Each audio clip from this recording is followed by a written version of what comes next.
Okay guys, welcome to my how to hold videos. In this video we'll be looking at train, and we'll be looking at the B bomb site of train, including the Brown Halls area. This is usually held by one person, with usually some assistance from a person playing the CT con rotation. So let's first we're going to look at timings, then we're going to look at angles, positions, grenade usage, smoke splashes and incendiaries, pushing, and then finally we'll look at terrorist after plant positions, including a Molotov to help Molotov the bomb after it's been planted. But first let's look at what area of the map. So we're going to be looking at the bottom left hand side of the map, including the whole of the B bomb site, including all 4 trains, and attacks from the Brown Halls, White Halls area. But mainly we'll be focusing on the Brown Halls and just outside, and again attacks from the same location. We will not be focusing on any attacks from Ivy or from CT Connector, as these are done in other videos. So they'll be done in both the drop down, vines, and A-site videos. Now let's have a look at timings, CT timings, T timings, and the meeting angle. For a counter-terrorist to get out of spawn for a good spawn, cross CT con front, and get to the top of the ramp in the Brown Halls, it takes them 12 seconds for a really good spawn, 13 seconds for a not so good spawn, and if they slow it all, it takes them even longer. For a terrorist to get to the edge or the railing of Brown Halls, White Halls area, it'll take them 11 seconds, so they get there before you will. So pushing there is probably not a good start to the map. Maybe after a while pushing would be okay, but not at the start. Now let's have a look at angles. We're looking at aggressive angles and defensive angles. So we'll start with the aggressive ones. So if you push really far, you can actually hold all the way back, or you can hold crosses into the Brown Halls, depending on where you want to play. And you can even hold it back to the upper side. And then depending on where you play, you can hold the cross there, and then you can hold either the ramp or the upper part, and then crossing onto the bomb site as well can also be an angle. Now let's have a look at positions. So we're going to look at aggressive ones, defensive ones, 1-kill positions, and orbing positions. So we're going to start with the top of the ramp, very aggressive. At the top of upper, pretty aggressive. A bit back from that, close ramp. At the barrel, close at the train, so the first train, on top of the train, and then we've got at the back part of the upper ramp, at the back of the site, and then CT con. There are a few other positions, but these are the more common ones. So this is top of the ramp, really aggressive, can be good to catch them out, and you won't let anyone slip behind. Aggressive upper can be decent, wouldn't recommend if you don't have an AWP though. Back here in upper is okay, but you do give up the lower ramp. More common position here at the bottom of the ramp, you can tell when people cross to upper. Barrels here is a decent position, you can watch upper, and then people from ramp you can also watch. This is most of the common position behind this train. On top of the train can be decent, watch out for a boost though. Up here is a decent position, mainly used for AWPing, good for spotting upper. And then back of the site is more used for rotation. You can play behind any of the trains, and then CT con is where your rotation guy usually plays from.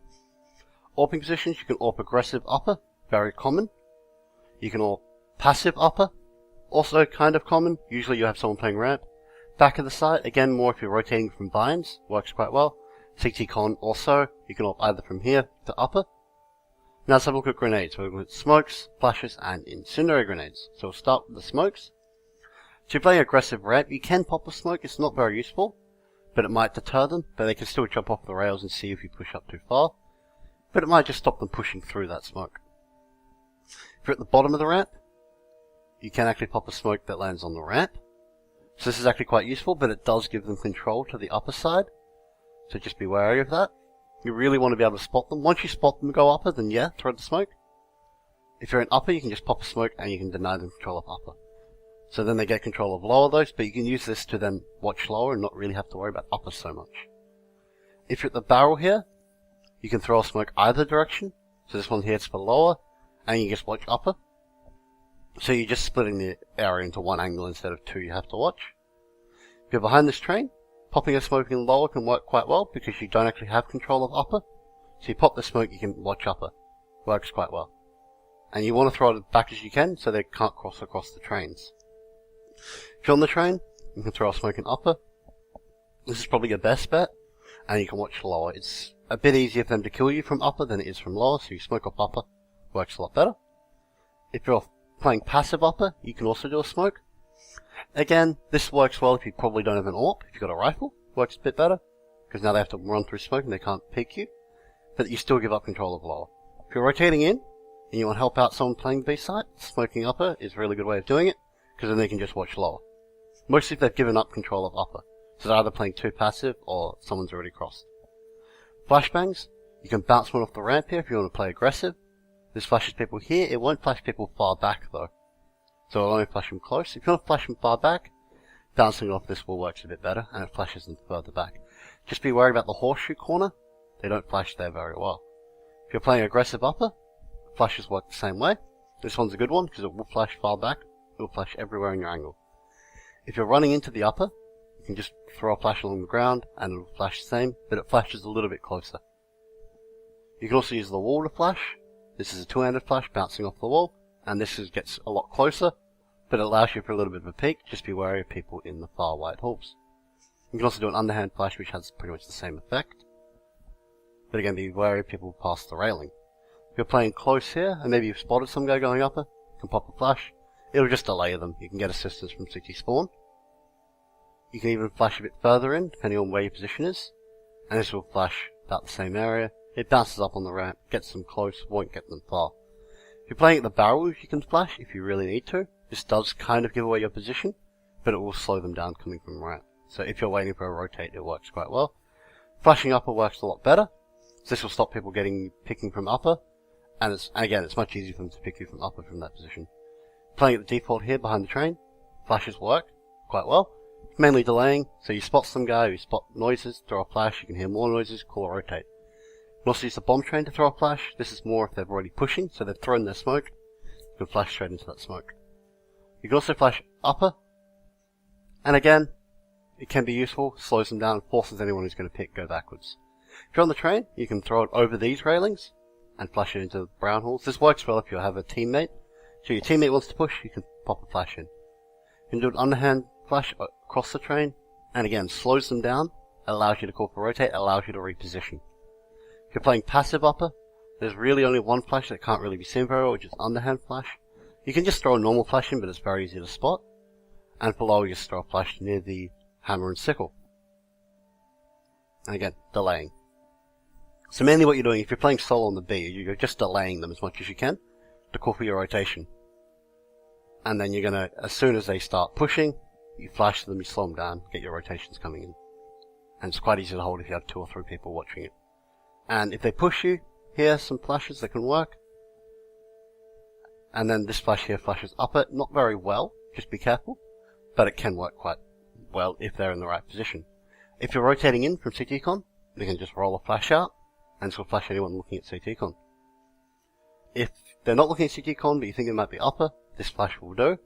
Forces them back off upper, allows you that position in CTCon. And you can do the same for lower, so if you know there's no one upper, maybe pop this flash in lower, force them back, allows you that position again. So you can easily rotate. So for Molotovs, again, you're mainly using to slow them down. This one works well, but they can still jump over the railing and take very little damage. You can do the same from here. So they then make noise when they jump across, so that's kind of what you're wanting. You throw the Molotov and you wait for them to make noise. Otherwise, they'll just wait for the Molotov usually. And this Molotov here will allow you then to get into position if they're chasing you. If you're at the bottom of the ramp, he's going to pop one on the ramp. Sometimes the lower it works, the better they can jump over it. If so, the lower it is, the less they jump over it, but the more it hinders your movement. And you can also throw one for the upper area, depending on how's it going. So if you spot them go upper, maybe Molotov upper, smoke lower, smoke upper, Molotov lower. And we'll call for rotations if you need to. Barrels, same idea. You can Molotov upper or lower, depending on where you think they're going. You don't really have as much info, so you're relying on footsteps here. So maybe if you hear footsteps going upper, pop a Molotov up there, slow them down, call for your rotation from CT spawn. And you can do it from the default spot of the train. So really you can play this from most positions you want, from behind any train. Some are a bit better, so I've shown the better ones here. And the ones that the grenades become a bit more useful. On top of this train, Molotoving upper would work, Molotoving lower, probably not so much, because then they'll know where you are. Unless you want to reposition, so you might use some of these Molotovs just to reposition. This Molotov works well to reposition. Pop this Molotov, you can rotate onto the side, to help out instead of being that far back. Same with this one. Pop a Molotov as they're pushing, allows you to rotate onto the site. CT Con 1, you can throw it upper, you just gotta make sure you get it right. If you get it right, it's still not that great, but it might slow them down. Now let's have a look at pushing. We're going to look at benefits and detriments of pushing. So there are two ways you can push. So you can push brown holes and go down the ladder, or to pop dog, and you can push out onto the A-bomb site. Now this is only really useful if they're on the A-bomb site. If they're not on the A-bomb site, then it's pretty useless. But it forces them to split up, and it forces them to watch many more angles, and much easier to retake A. You can also push into brown holes or white holes all the way back to T-spawn. Not so good. If they're not on A, then you might be able to do this, but then if they're not on A, they're likely either vines or they're just waiting for you to push, so probably less recommended. Now let's have a look at terror-staffed plant positions. We're going to look at aggressive ones and defensive ones. So we're going to start here. This is a watching CT Con, pretty aggressive. And then this one here can also be pretty aggressive. So really, when you plant the bomb, you either want to push forward or play really passive as a team. So this one here is quite passive. Now we're getting a bit more passive. This is near the bomb plant. And then this one here. But you do have to watch from behind you, so usually you want someone watching behind. This is quite a passive position up here. And then a very passive position up here as well. But this position does allow you something pretty special. It allows you to bounce a Molotov off the door straight onto the bomb plant. So you can use that as a last resort to burn a few times. Thank you guys for watching. I'll see you next time.